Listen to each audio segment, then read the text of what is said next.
What's up guys, GroovyOyster here and welcome to my playthrough of Lucid9. This is an anime series slash game series or a narrative, and I'm just gonna try this out for a little bit. If you guys like it, let me know, put it in the comment section, leave a like, and let me know what you think. If it's terrible narrating, if I didn't put feelings on something, or I'm just a terrible person on what I admit in the middle of it. Anything, let me know. Do not be afraid to spam that friggin' comment section. Let's get started. Okay. Why are we here? I step back and examine my masterpiece. Perfect. My favorite color. Why is there a heart? Dots. Is there... I don't even want to ask yet. I've always loved red. It's different. Brilliant. Vibrant. Unusual. A happy anomaly. Just like me. Red isn't much for nature. Really only shows up in autumn.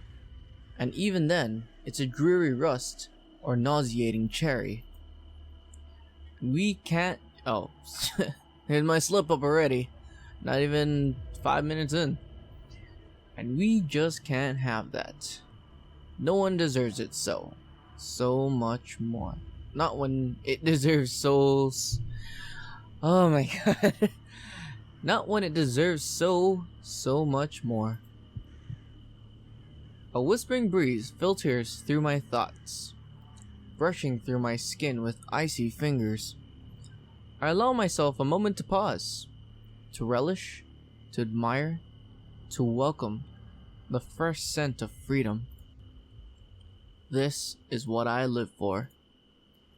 When I open my eyes, I spot a frail leaf dancing upon the backbone of the passing wind, afflicting the world with its appalling shade of asparagus. I pluck it from its branch with the edges of my stained fingernails. Oh my god, this is a murder. Oh my god, okay.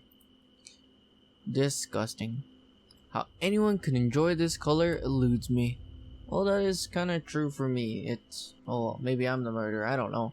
I don't like... Red isn't my favorite color. Not the most favorite color. It's one of my favorite colors. And I do hate green. Not that green is disgusting. It's just me, it's not appealing to me. I like blue. I like red. I like black. I like white. But green is like... I don't know. It...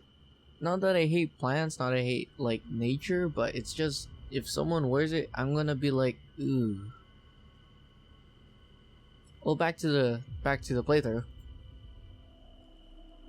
A soft groan redirects my attention to my waiting masterpiece. It's lovely, really. A spread across the ground, face contorted with fear, twitching, cold fingers clutching at empty air. Not my best work, unfortunately. The canvas died much quicker than I'd originally expected, even when I tried to carve a bit slower. Well, no matter. Today, it shall be a palette for my paint. I make quick work of my new palette's chest, ignoring the twitching of post-mortem reflexes from its mutilated kneecaps. The sweet color of red, true crimson, pure scarlet, slinks down its pallid abdomen, licking at the blossoming turf below. I dip my finger into the settling pool of blood. It's warm, sticky, like syrup. Should be syrup-like, but like syrup, or settling gelatin. The sweet scent wafts to my nostrils. Ah, it smells of iron, of rust, of all things sharp and beautiful. Now, a new canvas. I check my surroundings, evaluating the surfaces and textures and sizes of shapes of every object in sight. None are quite so satisfactory as a human skin with its elasticity, its porous absorption, its innately warm tint. But a substitute is required, so a substitute I must find. Presently, I realize that I'm still holding that eyesore of a leaf in my hand. Well, I suppose it will have to do. In one bold fluid stroke, I swipe my pen across the leaf, the very essence of Van Gogh himself. Ah, yes, dear Vincent, the man cut off his own ear to send a message when words just didn't suffice. I always admired his style. I take a moment to appreciate the leaf's newfound radiance just before searching for a proper display. Something like this deserves to be exhibited. I hang my canvas back on its branch. That's better. If only there was one more. If only there was more of this color in the world. The unexpected interlude of my phone. That is not even my phone. That is legitimately the game. The unexpected interlude of my phone drives me out of my thoughts. The irritating thing just loves to ruin the climax. Yes? Is it done? You're always in such a rush. Well? Yes. Yes, it's done. I was having a moment. There's more where that came from. You interrupted me. You're the one who wanted to know when it was finished. A thrill leaps through my veins as my lips pull into a tenuous smile. Well, is it? Same time, same place, as usual. You know the drill. I nearly clap my hands, but master myself for one final word. Understood. I cut the transmission and eagerly withdraw a small bottle from within my jacket. Only one pill left. But no matter. I'll be getting more soon enough. I pop the final capsule into my mouth, puncturing its skin with my teeth and rolling the bitter gel over my tongue. Now this is life! As a wave of euphoria sweeps through me, I turn from my handiwork, strolling out of the meadow. Today's fun is over, but tomorrow will hold just as many pleasures. Oh, what happened? Ma? Let me try it again. Ma? Yama Ishimoto. Huh? I sluggishly pull my head upward, fixing my eyes on the woman at the front of the classroom. Are you even listening? I hide an instinctive smirk. Technically, no. Is this guy like really sarcastic? This might be the game about me then, if it comes to what I think it is, if from that one remark. I've always found napping more appealing than relearning history that's been drilled into me since I was age 6. Not that I can actually say that. In all honesty, this teacher doesn't even deserve that kind of callous response. Yes, ma'am. Perfect. Summarize the whole section we've been reviewing. I glance at the touchscreen board mounted behind the teacher. Oh, there's not even a pause there. I glance at the touchscreen board mounted behind the teacher, quickly skimming over the graphics and topography, hovering on its surface. History of Isamu, our glorious metropolis, beginning 2000 AD. Easy. Life was really boring for a while. We weren't in debt, we weren't in war, and we were basically doing nothing interesting. The teacher's lips purse into a thin line as the classroom erupts in snickers. I feel the slightest tinge of regret ingrained in my sarcasm. Then, in 2007, America entered a debt crisis that caused a whole worldwide financial crash. Japan was one of the countries most affected by this, well, second to China. Why might that be? Because we were dumb about who we partnered with. Well then, okay, This isn't like me. This is more like you're... This guy's just an asshole. What the frick? She taps her fingers impatiently on her desk, her eyes narrowing into slits. Well, she asked me to summarize the chapter. She didn't ask me how. Anyway, our glorious government didn't handle the situation so hot, so we had a lovely depression with all-time highs of employment, unemployment, and crime. Good effort. Gold star. A teacher waves her hands as the class roars with laughter. Right, that's enough. I'll be needing to talk to you after class about your attitude, young man. Meh, in other news, grass is green. Ooh. Wait, is this guy the murderer or what? He just mentioned, there's mentioning green on the leaf, and now it's grass green. It can't be a coincidence. I think not. Elizabeth, perhaps you can. Salvage this explanation. She gestures a few seats to my right, where my lavender-haired classmate sits, her spine as straight as a ruler. I feel a curdle of distaste into the pit of my stomach as I lounge against my chair. Of course, Elizabeth Oshiro, class valedictorian, school poster child, and the area's golden girl. Nap time. I settle my head in the arms. I settle my head in my arms as Elizabeth leaps to her feet, smiling warmly. Certainly. During this time, Japan fell into chaos. Public demonstrations, often violent, occurred almost every day. Furthermore, political scandals regarding the national government keep spreading. I'm just gonna leave my mouse over there. I just realized I'm just clicking on it. Really. The teacher relaxes at The teacher relaxes at Elizabeth's textbook recitation. She even shoots a quick glare in my direction, as if to say, "See, why can't you be more like Elizabeth?"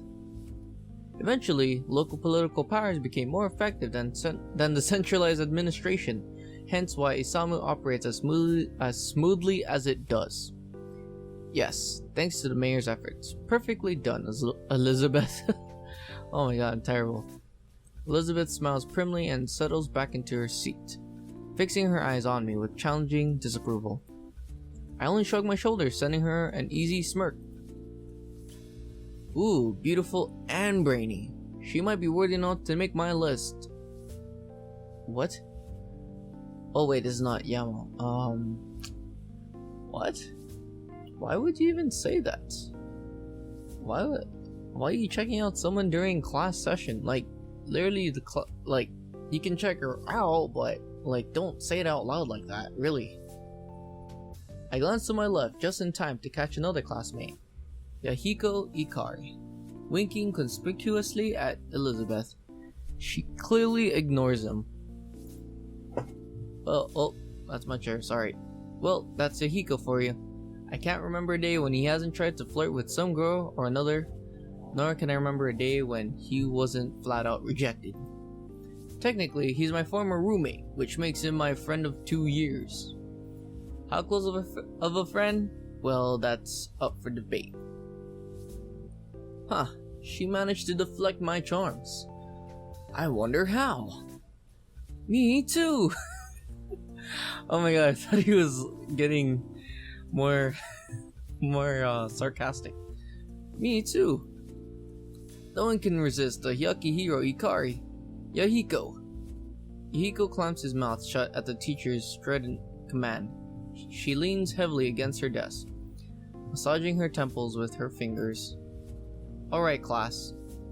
Thanks to Elizabeth, we've seen where we come from. I'm sure you're all wondering what the point of this history recap was. Not really, no. We must study the past to understand the future. As such, it's imperative that the new topic be taken seriously. So, where do you see yourself 10 years from now? I'm barely able to stifle a snort. It's only, what, the second day of school? Sure, this is a 3rd year class. Dude, you should kind of have an idea. At least 10, 5. I don't know. I didn't really have some, but you should at least have an idea at that point.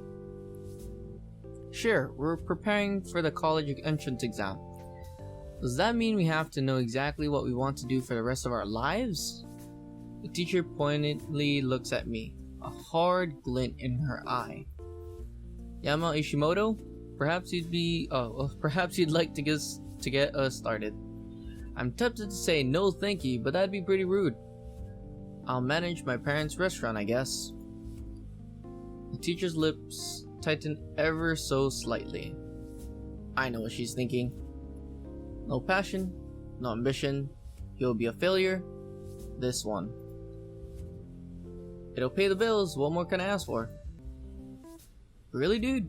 Out of anything you could have picked, you picked a restaurant manager. Well, what would you suggest? I had a bunch more, dude, like women in cars. Oh my god, I kinda hate this guy.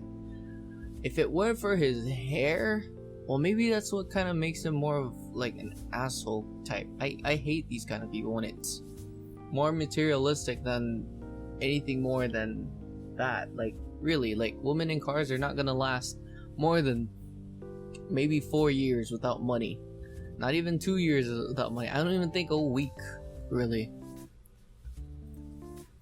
And he criticizes me for a lack of imagination. Come on, it's 10 years. Anything can happen. Teacher shoots him a disapproving glare as his voice raises dramatically in volume. Yahiko, thank you for volunteering. Where do you see yourself in 10 years? Yahiko beams, and I feel a sudden sense of dread. Here goes his dream. The one that I've heard no less than 200 times before. Well, Teach. Oh my god, he even gets like a theme song for this. Well, Teach, I see myself with a Ferrari F500 under one arm, a Lamborghini Aventador 704 under the other, and a lot of beautiful women in between, fighting for the honorable privilege of bearing my children. Well, what? What kind of dream is that? Like, that could be anyone's dream, really? Like any guy's dream, but 2 cars? Well, for me, I would say at least 5, but 2, like those cars, like really, you can get anything more, much nicer than that. The class stares at him. Ah, heck, let's have some fun. I whisper to him. What about the mansion? Right, take all that and put it in front of a 20,000 square foot mansion attended by a staff of 1,000 maids. And where is it located? Oh, it's in the Caribbean, on an island, a man-made island specifically constructed just for me with my name laser engraved into the hills, so that every plane that flies by sees that it belongs to. That's quite enough, Yahiko. Thank you for your input. Clearly, she doesn't believe in his dream. Actually, I don't even think except Yahiko believes in his dream. Then again, Yahiko has enough belief to make up for everyone else. Yumeko, what about you? As the rest of our class our classmates drone on about joining some kind of mega corporation like Lemniscate or Way Forward Pharmaceuticals, I lean closer to Yahiko. You forgot some things. I did? The yacht, the walk-in closet just for your designer shoes, the private jet, a second mansion in Tahiti. Oh crap, I did. Hey, Teach! Fortunately for the teacher, the school bell rings before he can grab her attention. My classmates immediately shove their belongings into their bags and bolt for the door. Meanwhile, Yahiko grabs straight for the teacher's desk, eyes lit with excitement as he jabbers on and on about his yacht and designer shoes and his private jet and his second mansion in Tahiti. A restaurant manager, huh? What? Why? Why do you even care? You're the smartest girl in the school. Why would you have to approach me? Why would you even approach me? And then there's Elizabeth, slipping into Yahiko's now vacant seat. She shifts her backpack's weight to the desk and raises a patronizing eyebrow at me. Well, sorry for being realistic, Mrs. CEO of a mega corporation. Sorry that I actually have ambition, Mr. Manager of the family restaurant. What? Should I have talked about having a mansion and cars and maids on my own personal island? You didn't even shoot for a restaurant not owned by your parents. Yeah, they'll kick the bucket one day. I might as well be the one who takes over. Have some respect, would you? I snicker at that. Respect? Me? I flash her a bright, over-friendly smile. See you around, Lizzie. She fumes but forces herself to take a deep breath until her expression stills. Unfortunately. That was a pretty nice comeback, I'll give her that much. Beth, still up for lunch? A student slides through the door with a warm smile and wave. I recognize her as a girl who's always with Elizabeth. Don't know much else about her. In the blink of an eye, Elizabeth's face softens with a friendly grin. I'll be right there. Yep, in case it wasn't clear enough, her hate is directed exclusively at me. She's the queen of angels to everyone else. Particularly this girl, who I'd guess is the closest thing she has to a friend. Well, Ishimoto, it's been a pleasure. I bet it has. She lifts her chin and stiffly walks out of the room, nearly bumping into a startled Yahiko on the way out. As a train of second years, probably her groupies, pulled her away, Yahiko slips next to me. Why did she talk to you? Not me. The great Yahiko Ikari. Maybe because there's a limit of how many brain cells she's willing to sacrifice for our conversation? Beats me, she's been doing that for a while. Really? We were in the same class last year. Really? I'm not surprised that he just learned about this. Then again, to be fair, I don't talk to Yahiko much about my personal life. Yeah, something like that. It's not important. Yahiko evaluates for a second, with an unusually stoic expression, but quickly shakes it off, his face melting into a grin. So what do you think about my dream earlier? This again, on second thought, maybe we should have kept talking about Elizabeth.